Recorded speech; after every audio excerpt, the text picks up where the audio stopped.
자, 안녕하세요. 즐거운 물리 시간이 돌아왔습니다. 손물리를 구독해주세요. 감사합니다.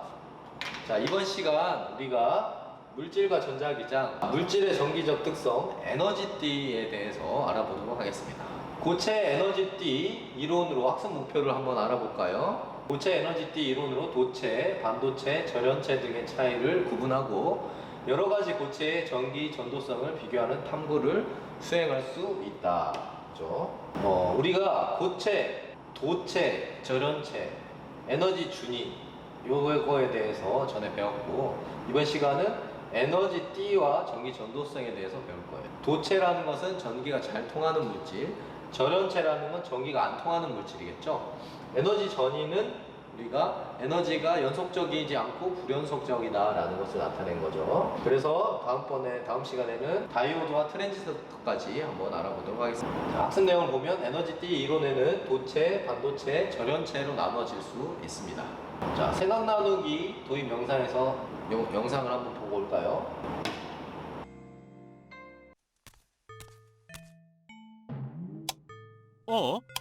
불이 안 들어오네. 전등 갈아야겠다. 자, 장갑이 어디 있더라? 뭐야, 이 으스스한 분위기는?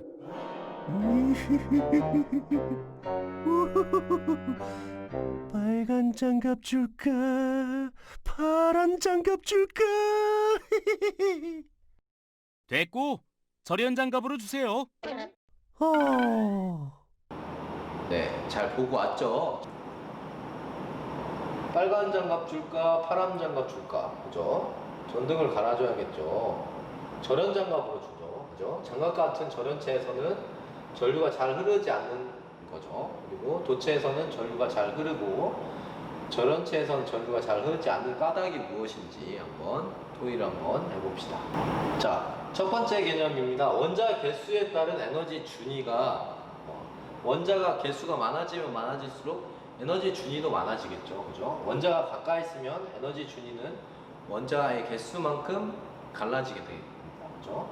원자가 두 개 가까이 있으면 에너지 준위가 두 개로 갈라지게 되겠죠. 자, 지금 원자가 하나 있을 때 에너지 준위가 여기 있죠. 여기 두 번째 원자 있을 때 여기 있겠죠. 서로 겹치게 되면 에너지 준위가 두 개로 나눠진다는 것을 알 수가 있죠. 그죠? 지금 플러스 전화도 가까이 붙게 되기 때문에 에너지 준위가 겹치게 되겠죠. 서로에 조금씩 간격이 생기면서 두 개로 갈라지게 됩니다. 원자가 세 개가 가까이 있으면 에너지 준위가 세 개로, 금속 같은 경우에는 원자가 매우 가까이 있겠죠. 그래서 에너지 T라고 하는 것이 나오는데, 고체 결정의 연속적인 에너지 준위 영역으로 많은 에너지 준위가 촘촘하게 모여 있는 거죠. 마치 선형으로 있는 것들이 연결하다 보면 면이 되는 거죠. 그래서 그 면이 에너지 밴드가 되는 거예요. 그래서 에너지 T 사이의 간격이라고 하는 것은 아예 전자가 존재하지 않는 영역, 그래서 존재할 수 없는 영역이 되고, 이 영역에 해당하는 에너지 준위는 가질 수가 없어요. 에너지 T와 T 간격이라고 되어 있는데, 그러니까 이런 쪽에는 지금 전자가 하나도 존재할 수가 없는 거죠. 두 개가 있을 때는 여기와 여기에 있지만, 빈 공간에는 에너지가 존재할 수가 없기 때문에 에너지 T가 없는 거죠. 고체 결정의 경우 매우 많은 원자들이 합쳐져 있다 보니까 에너지 T가 쭉 형성이 되고, T 간격이 있죠. 여기에는 전자가 존재할 수 없는 거죠. 또 에너지 T 있고 T 간격. 그래서 요거를 에너지 T, 에너지 밴드라고, 데일 밴드 알죠? 데일 밴드, 에너지 밴드. 그렇죠. 고체는 에너지 T 사이의 간격이 있죠. T 간격이 있습니다. 그래서 T 간격에 대해서 한번 살펴보도록 하겠습니다.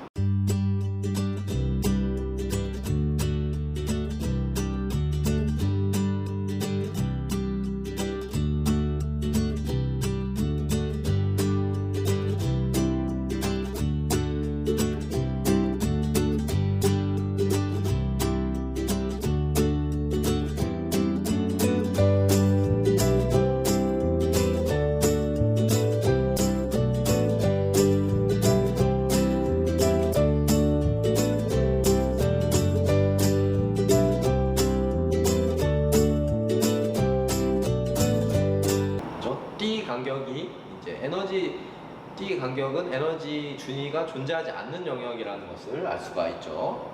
그래서 에너지 띠 이론은 원자들이 어떻게 모여있을 때를 다루는가를 살펴봅시다. 자, 에너지 띠 이론은 인접한 원자들이 서로 충분히 가까우며 규칙적으로 모여있는 상태, 즉 결정 상태의 고체 물질을 다루는 이론이 되겠죠. 그렇죠?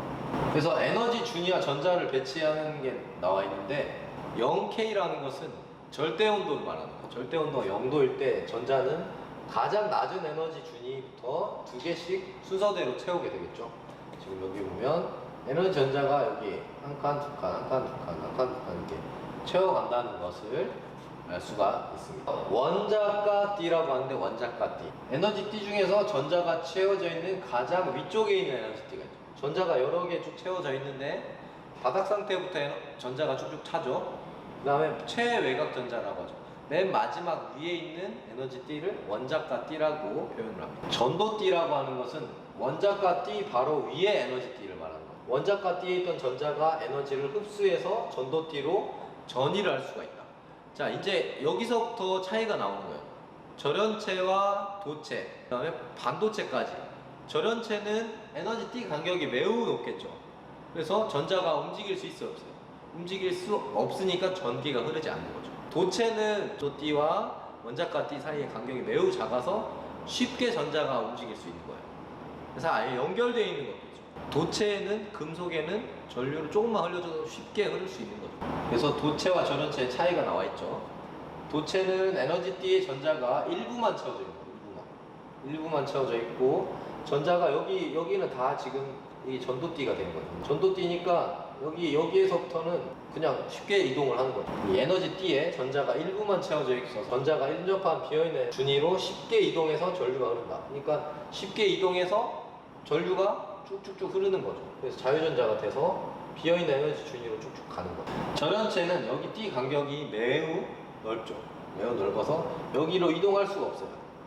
여기 지금 전도띠인데 여기는 이제 에너지 띠고 여기는 이제 반 정도 채워져 있죠. 반 정도 채웠으니까 여기서부터 여기까지 자유롭게 움직일 수 있지만 여기는 간격이 매우 넓죠. 그러니까 전자가 이쪽으로 가서 이동을 해야 하는데 이동을 할 수가 없는 거예요. 전류가 흐르지 않는 거예요. 플러스에서 마이너스로 우리가 전류가 흐르지만 전자는 마이너스에서 플러스 쪽으로 반대로 이동을 하죠. 전자가 이동을 해야 전류가 흐른다라고 표현을 하는 거죠. 그래서 절연체에서의 전자의 전이와 양공. 여기 지금 보면 양공이라고 하는 것은 이 전자가 마이너스인 전자가 올라가 버렸어요. 그러면 그 빈 공간은 상대적으로 플러스가 되겠죠. 그래서 플러스인 비어있는 공간이라서 양공이라고 부르는 거죠. 그래서 주변의 열에 의해서 D 간격을 극복하려고 바로 위에 에너지 D로 미량의 전자가 전이를 하는 거예요. 절연체에서. 그러니까 진짜 절연체에서 강력한 전류를 딱 흘려주는 순간 어떻게 돼요? 나무도 엄청나게 센 번개에 맞게 되면 전류가 흐르게 됩니다. 그런 경우가 이런 경우거든요. 전자가 몇 개가 팡 튀는 거죠. 그래서 미량의 전자가 전이. 그래서 전자가 전이에 생기는 전자의 빈자리는 플러스 전하 입자처럼 행동해서 양공이라고 하는 거죠. 여기가 마이너스니까 상대적으로 여기가 마이너스니까 상대적으로 여기는 플러스가 돼요. 마이너스가 있어야 할 곳이 비어 있으니까 여기는 상대적으로 플러스가 돼요. 그렇죠? 그래서 비어있는 양전하를 띠고 있기 때문에 양공이라고. 반도체.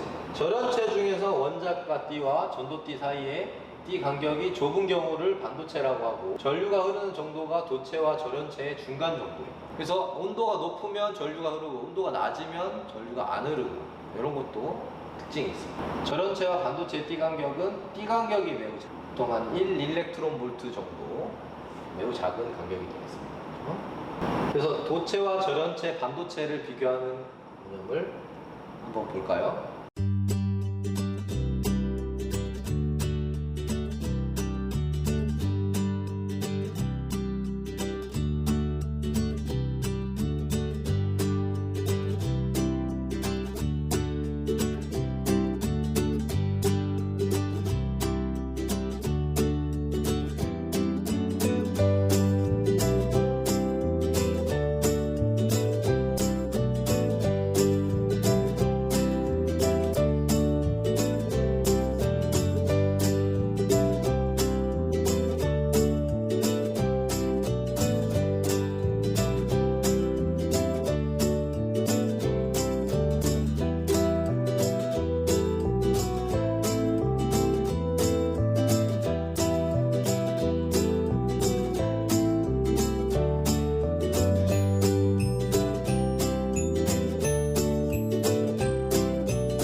좋았죠. 자, 그래서 에너지띠 이론으로 도체, 절연체, 반도체의 차이를 한번 설명을 한번 해볼게요. 차이를 한번 보면 전자가 최상위 에너지띠가 일부만 채워져 있으면 도체고 모두 채워져 있으면 절연체다. 그리고 절연체 중에서 띠 간격이 좁은 것을 반도체라고 한다는 것을 알 수가 있죠. 자, 그래서 전기 전도도는 뭐냐? 전기를 얼마만큼 잘 흐르느냐라는 것을 나타내는 양이죠.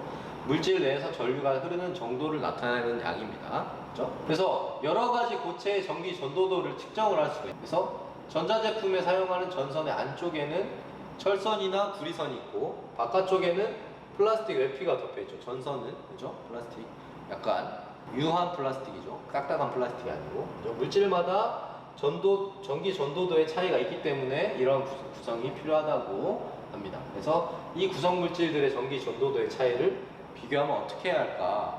어떻게 해야겠어요? 전류를 흘려주면 되겠죠. 그죠? 연필심의 전기 전도도를 오메 법칙을 이용해서 측정을 합니다. 그죠? 전압, 전류, 길이, 지름. 그래서 당연히 길이가 길면 길수록 저항이 커지고 지름이 커지면 커질수록 저항이 작아지죠. 그죠? 저항과 비저항을 계산해서 전기 전도도를 계산을 했어요. 그죠? 이제 철선, 구리선, 플라스틱 막대 전기 전도도를 측정해서 비교하는 실험을 한번 설계를 해봅시다. 그렇죠? 그래서 한번 실험 영상을 한번 봅시다.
자, 잘 보고 왔죠? 그래서 고체 결정에 나타나는 촘촘한 에너지 간격의 에너지 준위가 모인 것을 뭐라고 한다? 에너지 T라고 합니다. 에너지 T.